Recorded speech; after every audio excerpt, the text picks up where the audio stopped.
నమస్కారం అండి, welcome to my studio. ఈ రోజు మనతో పాటు ఉన్నారు పొలిటికల్ అనాలిసిస్ ఓంకార్ గారు. Hi sir. బీఆర్ఎస్ సీనియర్ నేత పోచారం శ్రీనివాస్ రెడ్డి గారు కాంగ్రెస్ పార్టీలో చేరారు. So what is your opinion sir? Pocharam Srinivas Reddy గారు మొదట గారు ఆఖరు కాదు. ఇలా ఈ రోజులలో జరుగుతున్న పరిణామాలే దేశమంతటా జరుగుతున్నాయి, మన రాష్ట్రాల్లో కూడా జరుగుతూ ఉన్నాయి. ఒక పార్టీలో గెలిచి ఇంకో పార్టీకి వెళ్ళడం అనేది సర్వసాధారణమైపోయింది. నైతిక విలువలు అనేది ఏ సభ్యులకు లేకుండా పోతుంది.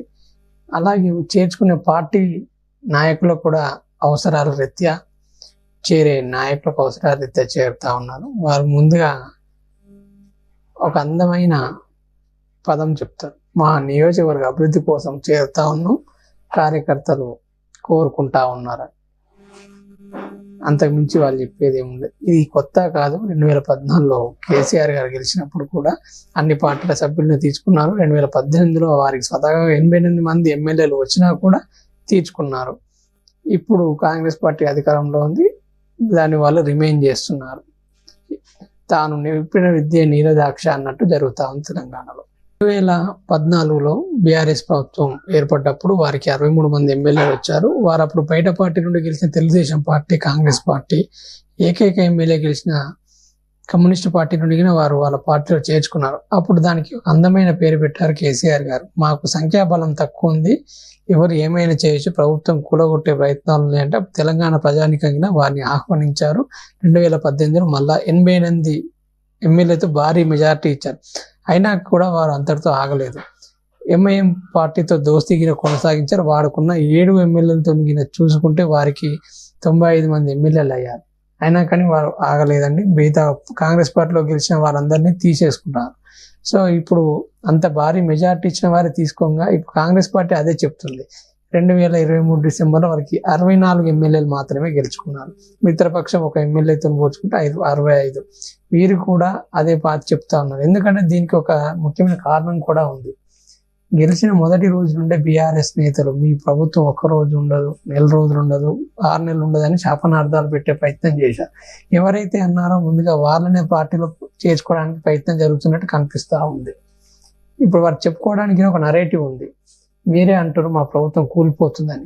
వారు అధికార పార్టీ ఉన్న వాళ్ళకి ఇంకెంత చేయగలుగుతారు? అధికారం లేని వాళ్ళే ఉండదని అంటే అధికారంలో ఉన్న సో వారు వెళ్ళిపోయినందుకు బీఆర్ఎస్ శ్రేణులు అత్యంత ఆగ్రహానికి గురవుతున్నారు. మీరు ఎలా అనుకుంటున్నారు?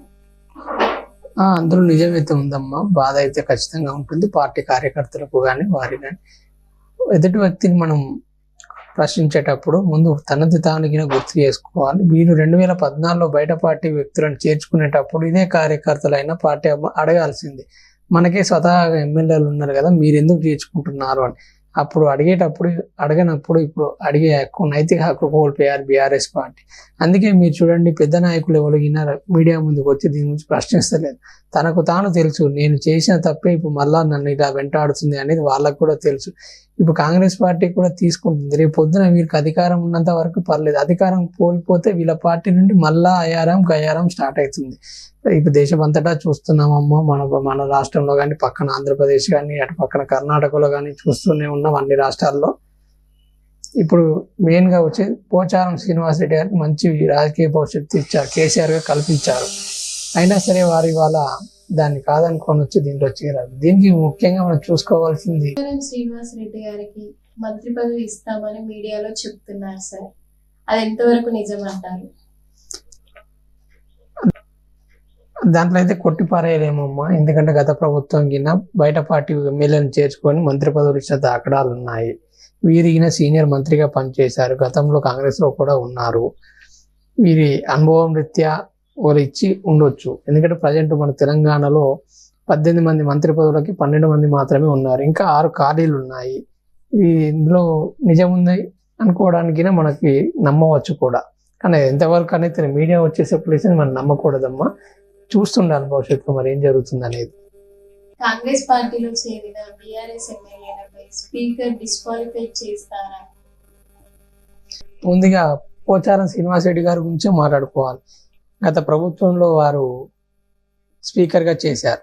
వారు ఉన్న కాలంలోనే కాంగ్రెస్ పార్టీ నుండి బీఆర్ఎస్ పార్టీలో సీఎం కేసీఆర్ గారు, గత సీఎం కేసీఆర్ గారు పార్టీలో చేర్చుకున్నారు. అప్పుడు వారు ఎలాంటి నిర్ణయాలు అయితే తీసుకున్నారో ఇప్పుడు ప్రజెంట్ ఉన్న స్పీకర్ గారు గడ్డం ప్రసాద్ గారు కూడా అదే నిర్ణయాలు తీసుకుండొచ్చు బహుశా. ఎందుకంటే రాజ్యాంగంలో ఎక్కడ కూడా పలానా టైంలో దీన్ని నిర్ణయించాలనేది లేదు. ఆ స్పీకర్ నిర్ణయానికే వదిలేశారు. కాకపోతే వారు నిర్ణయిస్తూనే ఉంటారు ఈ కాలం అయిపోయేంత వరకు. అప్పటికి అసెంబ్లీ అయిపోతుంది, మనం చర్చించుకోవడం కూడా అయిపోతున్నాం. అది ఏమున్నా స్పీకర్ నిర్ణయానికి అధికార పార్టీ కావాలనుకుంటే చేస్తుంది, అంతే. దానికి చక్కగా చెప్పారు sir. Thank you so much.